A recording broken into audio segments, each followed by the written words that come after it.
இந்த திங்கட்கிழமை இந்த மாலை 6:30 மணி அளவிலும் ஆண்டவராகிய இயேசு கிறிஸ்துவனுடைய 866வது தேவனுடைய வார்த்தை. லூக்கா சுவிசேஷ புஸ்தகம் 10வது அதிகாரம் 42வது வசனம்.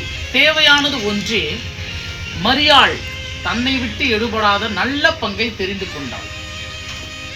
இந்த வசனம் ஒவ்வொரு ஆண்டவரை விசுவாசிக்கக்கூடிய பிள்ளைகளுடைய வாழ்க்கையிலும் ஆசீர்வாதத்தை கொண்டு வரும்.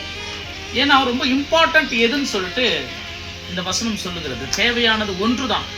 இந்த உலகத்தில் எதற்கு நேரங்களை வீணடித்துக் கொண்டிருக்கிறோம், காலங்களையும் பிரயாசங்களையும் செலுத்துகிறோம். ஆனால் ஒவ்வொரு மனிதனுக்கும் தேவையானது, இப்போ இந்த கிறிஸ்துவ வாழ்க்கைக்கு தேவையானது என்ன?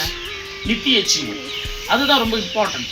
அதை சார்ந்துதான் மீதி எல்லாமே. இந்த பூமிக்குரிய பிளஸ்ஸிங்கு ஆசீர்வாதமாக இருக்கிறது அது ஒரு மூலையில் இருந்தாலும் இம்பார்ட்டன்ட் அப்படின்னு பார்த்தீங்கன்னா நித்திய ஜீவன். அதே போல தேவையானது ஒன்றே அப்படின்னு சொல்லிட்டு பைபிள் சொல்லுகிறது. என்ன அது என்று பார்த்தால், கர்த்தருடைய வார்த்தையை நாம் கேட்கிறது மட்டும்தான். அந்த வார்த்தையின் பிரகாரம் நாம் நடக்கிறது மட்டும்தான்.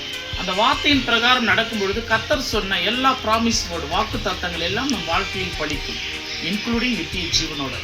ஆகவே இங்கே கர்த்தராகிய தேவனுடைய பைபிள் சொல்கிறது தேவையானது ஒன்று. இந்த தேவையானது எதுன்னு தெரியாம இயேசு கிறிஸ்துவை மார்த்தாள் வீட்டுக்கு அழைத்தாள்.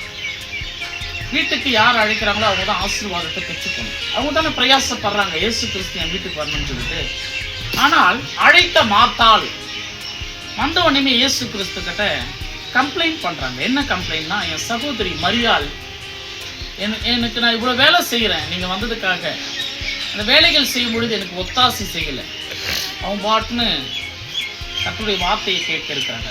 செகண்ட் பார்த்தீங்கன்னா, நிறைய காரியங்களை குறித்து கவலைப்பட்டே கொண்டு இருக்கிறாங்க. ஏன்னா இயேசு கிறிஸ்து சொல்றாரு போகும்பொழுது, மார்த்தாளே நீ அநேக காரியங்களை குறித்து கவலைப்பட்டு கொண்டிருக்கிறாய், ஆனால் தேவையானது ஒன்றே, அதுதான் மரியாள் பெற்றுக்கொண்டாள்னு வசனம் சொல்லுகிறது. என்னன்னு பார்த்தீங்கன்னா, வாழ்க்கையில் இவங்க இயேசு கிறிஸ்துவை ஒரு விருந்தாளியா பார்த்துட்டாங்க. விருந்தாளி நம்ம வீட்டுக்கு வந்துட்டாரு, அவருக்கு நல்ல சமைச்சு உணவை கொடுத்து அவர்கிட்ட நல்ல ஒரு பேரை சம்பாதிக்கணும், அதுதான் ஆசீர்வாதம் நினைச்சாங்க. அதுவும் இருக்கலாம். ஆனால் இயேசு கிறிஸ்துடைய பார்வையில விருந்தாளியை கர்த்தராகிய தேவனாக பார்ப்பது என்னைக்குமே அவர் விரும்ப மாட்டார். ஏன்னா அவருக்கு ஒரு உணவு இம்பார்ட்டன்ட் கிடையாது. அவர் 5 அப்பம் 2 மீனை 5000 பேருக்கு மேலான ஜனங்களுக்கு கொடுத்த தேவன். அவர் சாதாரண தண்ணீரை திராட்சை ரசமாய் கானாவூர் கல்யாணத்தில் மாற்றி சுவையான திராட்சை ரசத்தை கொடுத்த தேவன். அவருக்கு ஒரு உணவு இம்பார்ட்டன்ட் கிடையாது. மனுஷன் அப்பத்தினாலே மாத்திரமல்ல, தேவனுடைய வாயிலிருந்து புறப்படுகிற வார்த்தையினால் பிழைப்பான் என்று சொன்னவர். அந்த ஆண்டவராகிய இயேசு கிறிஸ்து யார் மீது பிரியப்படுவார்? மரியாள் மட்டும்தான் இயேசு கிறிஸ்துடைய பாதத்தருகே உட்கார்ந்து அவருடைய வார்த்தையை கேட்டுக்கொண்டே இருந்தாங்க. மார்த்தாள் இயேசு கிறிஸ்துக்கு உணவு சமைப்பதில் கான்சன்ட்ரேஷன் பண்ணாங்க.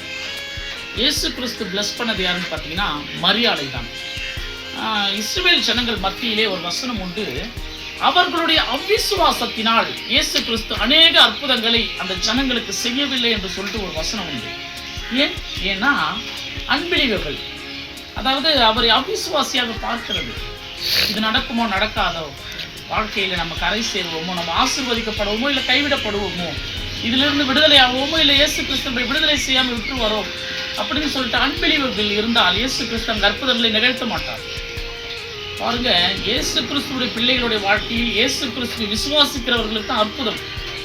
அதே ஆப்போசிட்ல எதிரிகளை எடுத்துக்கொள்ளுங்களேன். எகிப்து தேசத்தில் இஸ்ரவேல் ஜனங்கள் அடிமையா இருக்கிறாங்க. அங்க பார்வோன் என்ற ராஜாவினிடத்தில் இதே கர்த்தராகிய தேவன் அற்புதங்களை செய்கிறார். ஆனா அந்த இடத்துல அவன் நம்பல, அவன் அன்பிலீவபிள் தான். ஆனா அந்த இடத்துல அற்புதங்களை அதிகப்படுத்துகிறார். ஏன் அதிகப்படுத்துகிறார்? ஏன்னா எதிரிகளின் மத்தியில் கர்த்தராகிய இயேசு கிறிஸ்து தம்முடைய நாமத்தை மகிமைப்படுத்துவார். நானே தேவன் என்பதை எப்பொழுதுமே எல்லா ஜனங்களுக்கும் அவர் காண்பித்துக் கொண்டுதான் இருப்பார். நம்ம கூட வாழ்க்கையில நம்முடைய தேவனை யாராவது துச்சமா நினைச்சான்னு வச்சுங்களேன், அவர்கள் மத்தியில் நம்மை தேவன் உயர்த்துவார். ஏன்னா அந்த இடத்துல எதிரிகளின் மத்தியில் அற்புதங்களை அவர் அதிசயமாக காண்பிப்பார். ஆனா கர்த்தரை ஏற்றுக்கொண்ட பிள்ளைகளுடைய வாழ்க்கையில் இயேசு கிறிஸ்துவை முழுவதுமாக விசுவாசிக்கும் என்று அவர் ஆசைப்படுபவர். ஆகவே மரியாள் ஆசீர்வதிக்கப்பட்டதற்கு காரணம் தேவனுடைய வார்த்தையை விசுவாசித்து அவருடைய பாதத்தருகே உட்கார்ந்த ஒரே காரியம்தான். இஸ்ரவேல் ஜனங்கள் அநேக அற்புதங்களை இயேசு கிறிஸ்துவிடம் அனுபவிக்காத காரணம் அவர்களுடைய அவிசுவாசத்தினால் தான். ஆகவே நாம் விசுவாசியா இருப்போம். மரியாளை போல அவருடைய பாதத்தில் அவருடைய வார்த்தைகளோடு அமர்வோம். தேவனால் ஆசீர்வதிக்கப்பட்டு நல்ல பங்கை பெற்றுக்கொள்வோம். கர்த்தருடைய அடுத்த தேவ செய்தியோடு நான் உங்கள் காட் சர்வன் சகரியா சதீஷ்.